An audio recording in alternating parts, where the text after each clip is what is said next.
Saquon Barkley is out for an extended period of time. We've heard all sorts of speculation, anywhere from 4 to 8 weeks.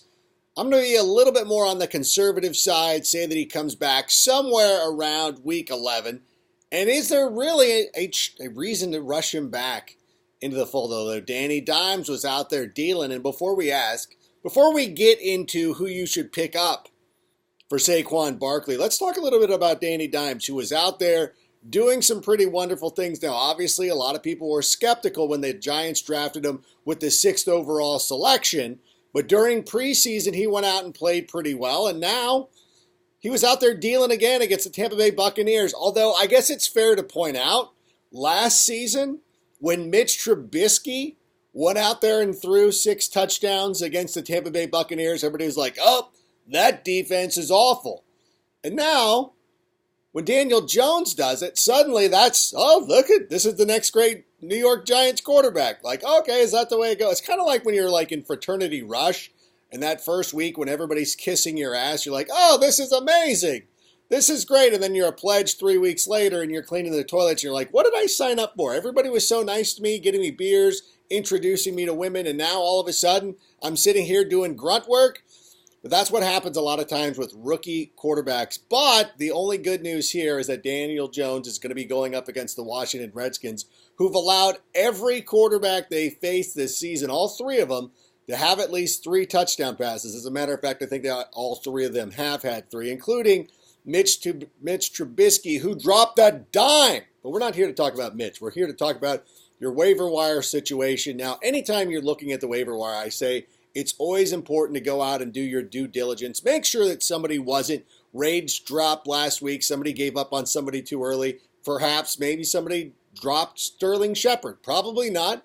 But you know what? A lot of people were disappointed with him. And I know that when the Giants started to struggle out of the gate, people might have let him go. He's available in about 30% of NFL.com leagues. And if your league is one of them, well, you're going to want to go and add him to your club. Some other guys that you probably want to be looking out for: DJ Chark, obviously Gardner Minshew loves him. D.D. Westbrook, still our guy. We love him, but Gardner has been targeting DJ Chark repeatedly, so you want to look at him.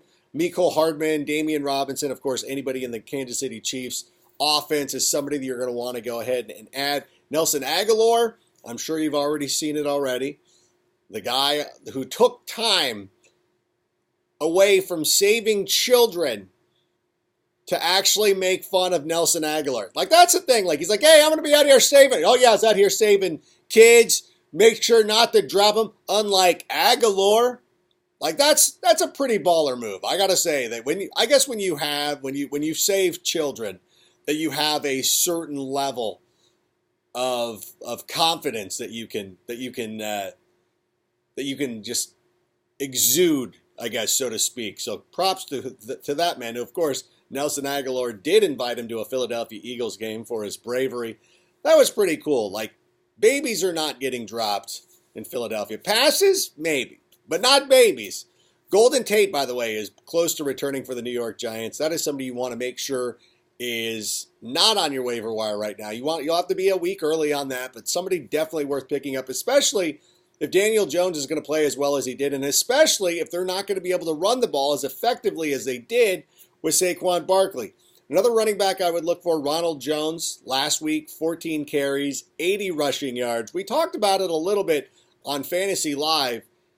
Peyton Barber had some problems in pass protection, and those are the kind of things that'll get a guy landed on the bench. And you saw it this week, too, with Chris Carson, who fumbled the ball his 3rd time in 2 weeks. He was out of the game. They went to C.J. Prosise during that contest. And, of course, if Rashad Penny is still available on your waiver wire, I'm a little bit optimistic about him. Definitely take a look and see if he's out there. Again, probably not, but it's always worth looking just to check out. Rex Burkhead was another late add at the end of last week, of course, because James White was out celebrating the birth of his child. So Rex Burkhead had some value last week. It'll be volatile from week to week. We'll start getting into the projections later on here as we get closer to game time. But Rex Burkhead definitely deserves to be rostered right now. And, of course, the Chargers DST, probably long gone. They've got the Dolphins this week. So let's look at some people that we know will be available on your waiver wire. Because I think that even the most pessimistic Saquon Barkley manager was like, I don't need Wayne Gallman in my life. And really, if you're in a league with Fab, I wouldn't spend any more than 25% of your budget on him. If you're in a league where your roster, where your waivers don't reset until you use it, I might actually skip on going after Wayne Gallman. It's one of those things where you look at the volume and it looks pretty good. And if your waivers reset week to week, of course, go out there and grab Wayne Gallman. It's at least worth an exploratory look on the waiver wire. But one of the guys I really liked during the preseason was Jonathan Hilliman.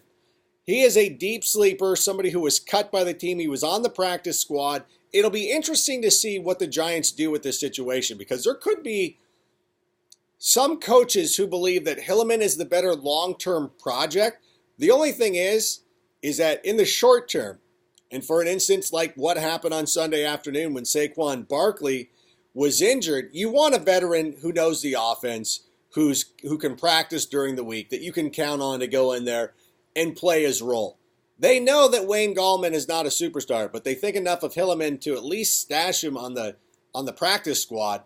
That is somebody that, if it doesn't cost you a lot of money, if it doesn't cost you a priority on the waiver wire, I wouldn't put in a claim for him if you're going to lose a waiver claim that gets reset every time that you use it. But if it's one of those things that your waivers reset week to week, then Hilliman might be worth somebody to at least stash to see what happens in 1 week, especially with the matchup this week against the Washington Redskins. Some other players I'm looking at this week include Philip Dorsett. With injuries to Julian Edelman and Josh Gordon, Philip Dorsett really did step up. Of course, with Antonio Brown out of the way as well. He was somebody that was probably added towards the end of last week, but I would really take a look at him moving forward. Of course, Tom Brady has shown that he likes him. He relies on him, and he goes out there and he gives him some pretty good production. Now, obviously, the quarterback situation, Daniel Jones, again, I love the matchup this week against the Washington Redskins. I don't want to get too caught up in the hysteria.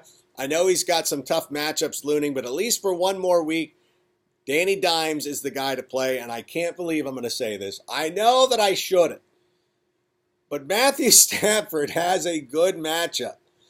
And he's at home, and he's going against the Kansas City Chiefs in a game that he'll probably be in a deficit and have to throw the ball all over the field. And again, I understand it's anytime I recommend Matthew Stafford, it's like when my friend recommends a shot of Fireball. It seems fine, but at the end of the night, you're going to end up regretting it. And it always feels like anytime that I stream Matthew Stafford, I end up regretting it. But this is a situation where you could probably plug him in and get him started. Of course, if you want to go with somebody like Kyle Allen or Jacoby Brissett, they're also going to be available to you. Jacoby Brissett would probably be the one I would lean on over those other two. Now, of course, your tight end streams, we had you on the hype train for Will Dissly last week. Hopefully you jumped on board.